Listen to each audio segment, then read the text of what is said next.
నా ప్రియమైన బిడ్డా, నీ హృదయం ఎందుకు ఇంత కలవరపడుతోంది? ఎదురుగా ఉన్న తుఫాను పెద్దదే. నేను చూస్తున్నాను. నీ మీద దాడి చేసే మాటలు, పరిస్థితులు, బాధలు నిన్ను కుదిపేశాయని నాకు తెలుసు.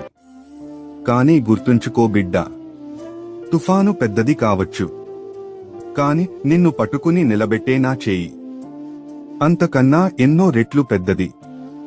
నీ విశ్వాసం బలహీనంగా ఉన్నట్లున్నా, నీ చుట్టూ అన్నీ చీకటైనా నిన్ను వదిలేయలేదు నేను. నా చేయి నీ భుజంపై ఉంది.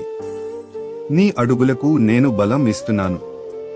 నీ హృదయానికి నేను ధైర్యం పోస్తున్నాను. ఈ రోజు నువ్వు వినాల్సిన ఒక్క నా వాక్యం ఏమనగా, భయపడకుము, నేను నీతో ఉన్నాను. యెషయా 41:10. తుఫాను ముగిసిపోతుంది బిడ్డా.